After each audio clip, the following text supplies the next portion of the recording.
Ashamar kafuni daawwatataa fi hordoftoota keenya akkam jirtan nagaa keessanii nagaa galata rabbii han nagaa kudha isinillee bakka jirtanitti nagaa naaf taa'adha. Egaa daawwatataa fi hordoftoota keenya arra baay'ee natti dhagaameetan as bira simbira ga'ee maal fo'ettanii bakka namni tokko mooraalii namaa cabsuudhaaf waan hin goone hin qabdan dhugaa rabbii. Bakka akka asin akkana naan jettanii tifani miidiyaa irratti akkam ba'u sombayin afuu barbaadanii ta'ee naagala hin jiru dursumsaati jechuudha. Daawwattoonni kiyya warri na hordoftan akka na kabajanillee akkasillee kabajuu hin beektanii ani amminya keessanillee hin fedhu garuu warra tokko jirtan sen warra jala jettanii deemtanii bilbila jala naa bilbiltanii bakka fiddanillee beekan bilbila kiyya si jammaru jechuudha. Na bilbiltanii warra waan taane asoftan kun dhugaa rabbii lubbona keessan sinee faadeebisu laphee keessan sinee adeebisu sinin jedha maaliif hojjetan waan sin ingalchine keessan seenina bakka yoo dandeessan gaaddisee waan takana kun gaarii miti akkana jettanii na gorsuu hin dandeessan ani gorsa nama hin jibbu namni nama gorsu nama jaalatu nama guddina nama fedhuudha malee waa biraa miti rakkoon qaban inni naaf gala garuu lafa kaatanii akkanuma warri nama arrabsitan kun garuu maaliif jechuudha bakka waan sin ingalchine keessan seenina jamariyu inde gaaddisenaati akkana gaaddisenaati baalegeedha gaaddisenaasi baati commenti sin barreessitan keessan bilbiltanii immoo kan asoftan waan bira inde tokko blooki godhe jedhe tokko na bilbilee waan teenaan jedha bakka sin ingalchu waan kiyya na dhiisaan sin beeku sin beektanii miti bakka oo kabaja feetan kabajamaati bakka jirtanitti kabajamtanii jiraachuu sinii wayya lafa kaatanii nama tuttuqina dhugaa rabbii an baay'een gaddeesnitti jechuudha.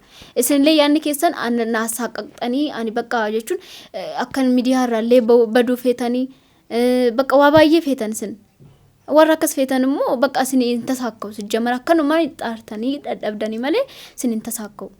Ani immoo nama akkasii miti namni naan jedheef namni waan tokko naan jedheef sontanii sammuu kiyyaan na ajajama garuu namni tokko narraa warra narra caala beekan waa tokko naan jedhan dhaggeeffachuun dirqama kiyya fudhachuun illee dirqama kiyya garuu waan sin galchine keessa hin seenira wal of beektan warri na arrabsitan illee warri na bilbiltan illee of beektan sirriitti of beektan waan ta'eef bakka na dhiisaan ani jaaladhee maatii kiyya dhiisee ani abdii bira jiraachaa hin jiru.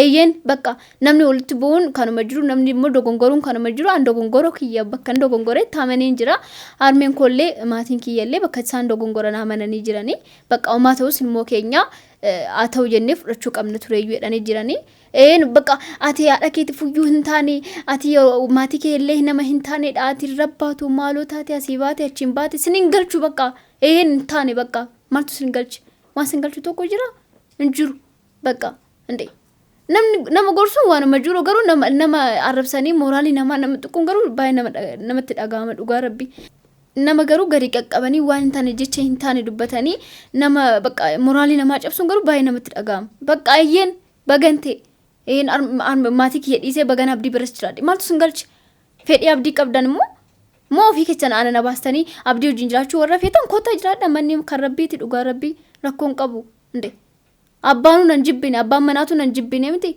inde hay eeyyanii bakka rakkadhee abdiidhuma waan beekuuf abdii na qarqaarii na cinaa ta'ee amma maatii kiyya wajjin walii galuutti jedhee abdii biran jira hangaarraayii garuu immoo amma kana nan ture jedhee yaannaan gongumaayyu jechuudha miti amma kana guyyaa 3 guyyaa 4 nan taa'ee yaanni ture garuu akka carraa ta'ee taa'een jira kun immoo fedhii waaqaati. Garuu immoo dogongoroo kiyya immoo hamanii jiraanii hanga barbaade harmeen kiyya natti buutullee jechuun naalloltullee hobsuun qabaayyu garuu bakka dubbiin turee namaa gala malee saatitti namaaf hin galu bakka wanti kun jechuun amma aarii sanatti ba'ee kaza akka abdiin na araarsee harmeen koo biratti na deebisudha. Wanti sun garuu harmeen kiyya hanga barbaade naalloltullee obsee jiraachuu yookiin immoo obsee taa'uu qabaan tureeyyu garuu isa balleessaa koo beekee hin jira. Ammatti immoo achumaan bakka walitti wal beeku abdii fi harmeen koo wal beeku walitti taasanii jiranii waan hunda fixanii jiranii hanganaanii dhufuttu garuu sibira haatiisu jettee achumaan walitti dubbatanii waan isaan fixan garuu akkana jedhanii baay'ee natti nimne garuu xiqqoo dhagaayee hin jiraan. Aariin natti hartee jirtu sun osuma jiru ararammuun keenya osuma jiru garuu amma akka adaraatti sibira haatiisu mana teesseetis qobaashii taa'uu waan hin dandeenyeefu waan sodaatufu anganaanii dhufutti anganu dhufnutti sin bira aateessu jettee walii galanii jiran maatiin garuu warri bilbiltanii waan taane asoftan garuu mooraalii namaa tuttan inde eenyumtu taanaan mana warraatirraa manni namni biraatti caalee namni taa'u hin jiru sijjammarri. Bakka namni dogongora nama inde miti yaanin mee mangistiin dogongora miti. Kanaafuu namni nama ta'ee dogongorri hin jiru sijjammarri. Garuu akkanumaan akka waan ofii keessan dogongortanii hin beekne tokko lafaa kaatanii ekeleen akkana ta'ee waan namaa dubbachuun hin dhufu baay'isawwee dhugaa rabbii dhugaa dubbachuuf bakka waan ammaanii waan abdii dubbachuun nan dhibu waan abdiin illee waan kiyya dubbachuu hin dhibu. Garuu bakka sana ta'ee bakka sana buhee waan sun irra ga'u malee nama sanaaf hin galu bakka. Anaaf illee rakkoon abdiin sun ana bira ga'u malee ana bira ta'u malee naan galu anaaf salphaadha. Ani jaaladhee miti mana abdii kana jiru. Ani jechuun ani maatii koo wajjin jiraachuu nan fedha. Akka nama kamiyyuu maatii wajjin jiraadhee akka barbaade ta'uu nan fedha. Garuu immoo as biratti immoo ani abdii bira jiraadhee maatii kiyya jiraachuu osoo danda'aa jiru maatii koo dhiisee abdii bira taa'ee abdii rakkisaa hin jiru. Abdii nuna rakkiste jechaa hin jiru. Bakka namni yeroo tokko wal loluu dandeenya abdiillee wajjin taanaanii miti abdii wajjin anme koo wajjin yoo wal loleen jira miti. Bakka rakkoon qabu kunimi waligaluun dhiisuu dandeenya. Bakka argaatii dhuftee abdiin tana caannacaa jira abdiin waan meeqaa saftan dee bakka nama warruma keessaan naa bilbiltan kan ani sinin fedhu naaf hin bilbilinaa bakka sijjammariyyuu inde ani bilbiluma kiyyaayyuu eessaa akka fiddaa jirtan mee ajaa'iba natti taa'iraan inde hai bakka waan sinin hin galchine keessan seenidha. Namni kamiyyuu taanaan harmee isaa dhiisee maatii isaa dhiisee mana isaa dhiisee wadi gari hin kaatu bakka. Dogongoruun kanuma jiru ani nama nan dogongora koo immoo amanuun dirqama kiyya namni dogongora isaa amane immoo bakka nama sijjamariyyuu. Garuu immoo osoo dogongora qabu immoo dogongora isaa namni hin amanneetu nama miti sijjamariyyuu taanaan. Lammataa immoo namni lafaa ka'ee waan namaa kan ofii isaatiyyuu hin beeku kan namaa asoo immoo sirrii miti sijjamariyyuu. Namummaan isaatu na shakkisiisa dhugaa dubbachuuf jechuudha. Garuu immoo na gorseedhaaf immoo namni sun namaa miti jechuu hin danda'an. Garuu lafaa kee namni sun yoo na arrabsee inde afaan dagaal animee bilbilaatiin na arrabsa garuu arraba babbareedaallee nama arrabsa. Arraba namarraa hin eeggamne nama na arrabsiin as jammariyyuu inde namni mee haaree simmeetaawii jedhan sana ta'ee namni nama arrabsuu danda'a. Garuu immoo akka hin taane taatanii gizee nama arrabsitan waan hunduu hin jaalatu waan akkana dhugaa rabbii inde arraba waan nu hume kana maaliif balleessina sijjammar. Waan gaariitti dubbadhaa itti walii galaa asaa jedheeti malee wal arrabsaa waan hin taane itti asaa hin jenne mee rabbiin. Bakka inde dogongoruun kanuma jiru dogongora koo immoo hamanii hin jiraan inde namni kamiyyuu maatii isaa jibbee nama biraa bira ituma ta'eyyuu ituma jiraadhayyuu maaltu sin naqesin. Bakka een indoo ani maatii kiyya bira jiraachuu na jibbisiisee tanii abdii wajjin jiraachaa jira mee maaltu sin dhibe waan sin dhibu tokko jira. Waan sin hin galchine keessan seenina takka ati maan taatu abdii wajjin waliin neerumtanii ati caqqaadha ati ciqiciqii baasta ati asiin baate achiin baate waan fanta caqqaaqaa ta'eef sinii galee hin beektanii bagante inde ati akka dhiiraa akkamitti abdii takka taattalta akkamitti abdiidhaan akkanatti taasofta inde dhiira akkamitti taasisaa dubartiin akkamitti taasofteen dubartiin tasgabbooftee ragaa jettee haasa'uu dandeessi. Kun immoo kennaa rabbiiti. Ani maa gochuu hin danda'u. Garaa koo keessa gidiraa biraa hin qabu tonkolii hin beeku. Ani garuu wakkalee ani nama gaariidha. Ani gidiraa hin beeku ofiin jechuu hin danda'u. Nama na beekutu waan kiyyaasaa malee namni na fagoorraa jiru immoo ati akkana jedhee waan kiyyaasa'uu hin danda'u baay'isawee jechuudha. Maaliif hoo jettan ani lolee yeroo na aaree sanatti lolee haasa'uu hin danda'a. Aaree haasa'uu hin danda'a. Namni hin beeknetti garuu maashinii kun kan akkanaatu ni kabaja namaaf hin qabdu jettanii yaaduu dandeessan. Ani garuu nama akkasiitii miti. Ani waan akkasii keessa hin jiru. Garuu ani abdii waan fedhuuf waan nama kiyya jedhee yaaduuf akka barbaadetti honan taasee namni kamiyyuu waan sin galchu tokko illee hin jiru. Abbaan dubbachuu hin danda'a. Abdiin akkanatti natti naasa'ini gizee haasoftuu akkanatti natti haasa'ii malee gara kanaan natti naasa'ini jechuu hin danda'a. Hinduune jira miti. Kan taasaa jiru isaa miti garuu warra jalee naada waltee akkana asiin baatee achiin baatee warri jettan immoo ani naa jibdu dhugaa rabbii hai bakka nadhiisaan inde hai ani waa baay'ee yaada ani saatii waan sinaasuuftan kan bakka agganaazabu saatiin qabu agganaazabuudhaaf jechuudha. Bakka waan hin taane namni gidduu tokko tokko hundee namaaf yaada malee mooraalii namaa sammuu namaatiif yaada akkanuma akkuma sanitti dhufennaa sayinaa hundee dhugaa rabbii daawwatasaa fi hordoftoota kiyya ani baay'ee natti dhaga'ame jechuudha hundee. Dubartiin bakka dubartii dhaheen nan beeka dubartummaa koo ani hin kaarneeme ammas taanaan ani dubartii miti ani dhiiraa hin jenneeme hundee. Akkana waan jecha akkanaa waa afaan kiyyaan baaneeme nan beeka.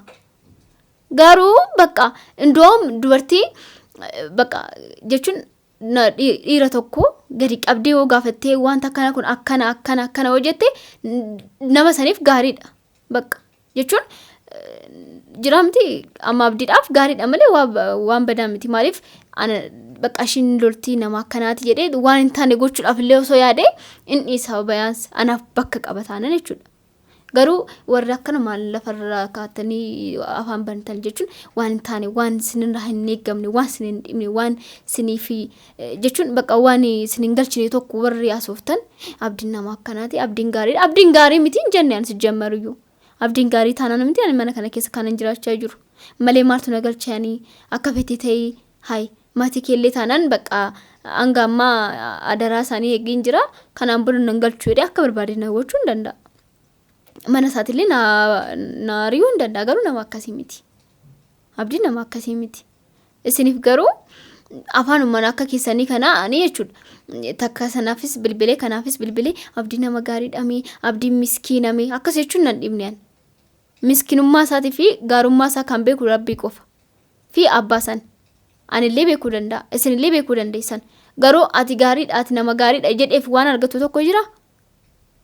Waan tokko tagraabiidha jechuun gochaan agarsiisudha malee akkanuma afaan hiyyeef abdiidha waan fayyadu tokkollee hin jiru jedheen amanaan jechuudha akka kiyyaatti. Kanaafuu warraatii maatii kee biratti hin galtu maal gochuu abdii bira teessaa hanga ammaayii ati dubartii miti ati dhiiraayi dhiirriyyuu taanaan himee rakkatu malee mana isaatii ba'uu hin fedhu. Jaalattanillee jibbitanillee dhiirallee taanaan mana isaatii kan ba'u yoo bakka aqimii isaatiin ol yoo ta'e malee mana ba'uu hin fedhu eenyumtuyyuu taanaan jechuudha miti dubartiin. Bakka ani immoo aqimii kootiin ol ta'e humna kootiin ol ta'e bahee hin jira dogongoree namni dogongorri hin jiru namni hin dogongorre gongumallee hin jiru sijjammar. Garuu immoo dogongora sana immoo hamanuun kanuma jiru hamanee jira. Bakka dhifama nan gaafadha maatii koo wajjin amma immoo dhiyeenyatti dhufuuf hin dhufna jedhanii jiranii rabbiin keenya wayee jedhee eeyyama waaqaa ta'e hin dhufanii nan araarama akkuma duraan immoo maatii koo wajjin jiraachuun nan nagalaa jechuudha. Bakka anime bakka dhugaa rabbii baay'ee tokko natti dhagaamee jiraan guyyaa kaleessa boohatan olee guyyaa madadaa jechuudha. Imimmaan kiyya kun immoo waan isin godhu immoo hin beektan sun warra akkana taasoftan dhugaa rabbii hin beektan warra taasoftan hin beektan of beektan waan ta'eef jechuudha. Kanaafuu akkanumaan waan namaa innaa sayinaa jechuu barbaade tanaan hundee bakka hundee mucaa ajjeesuudhaaf waan minyootiif kiyya keessa sin seeninaa bakka ana minyoot abdii nu bakka akka barbaannetti teenya waan isin galchine keessa sin seeninaa hundee hay nu bakka waan gochuu qabnu ngoona bakka namni walii galuu intosuma jiru osoo waliin gallee sin jiraata namni gizee tokko namni hundumtu tokko miti. Kanaafuu waan isin galchine keessa sin seeninaadha sin jechaa jira.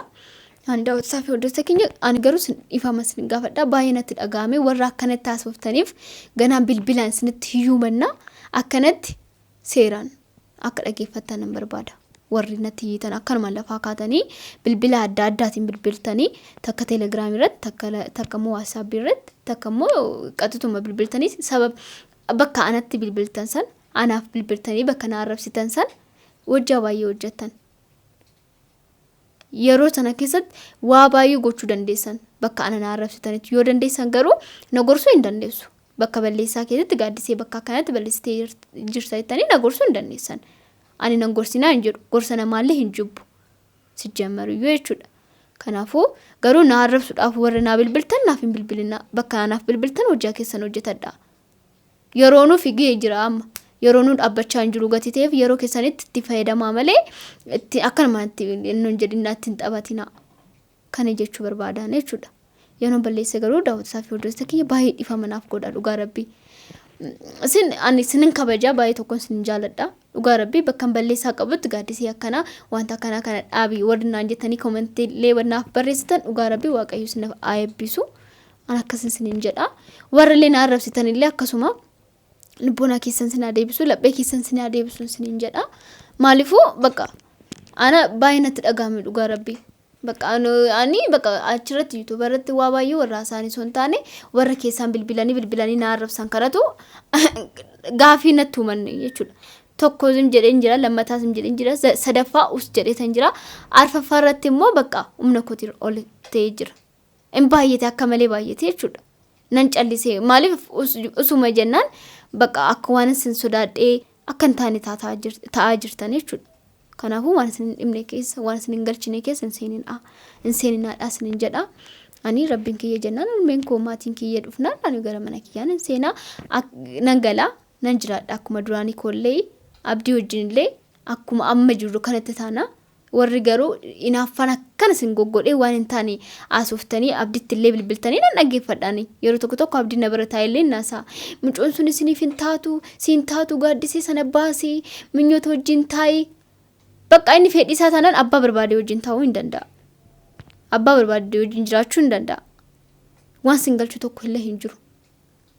Garuu warri akkas jettan sinin dhagaa jiran. Anatti illee bilbiltanis gara kiyyaan sinii ta'uu dinnaan gara abdittiin bilbiluu jammartan immoo amma surum. Kun immoo maraatummaadha. Gara kiyyaan dinnaan gara abdittiin dhuftan.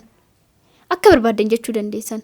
Waan anaaf rabbiin kiyya naaf jedhe eessuma na ilaan dhaqwan sinii akka asin jettanii achumaan borcitanii asin borcitanii akka barbaadan asuuftanii waliin maktanii akka barbaadan jettaniif anaaf abdiin addaan hin baanullee waliin lollullee gara keenyaan ta'e yookiin immoo gara rabbiitiin yoo ta'e malee jechuudha.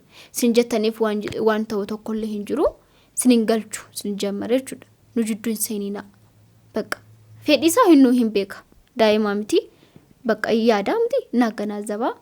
Waan isa fayyadu fi waan isa fayyadnillee hin beeka waan ta'eef sin immoo waan isin galchine keessa seentanii waan hin taane naasayinaadha. Sin jala daawwatataa fi hordoftoota keenya ani baay'ee sin kabaja warri keessan naaf bilbiltanii akka waan hin taane asooftaniifan asaa kanaa fi viidiyoo kana waraabe daawwatataa fi hordoftoota kiyya immoo waan na dhaggeeffataniif baay'ee tokko kabaja qabdanii baay'ee sin galateeffadha baay'ee tokkollee sin jaaladha.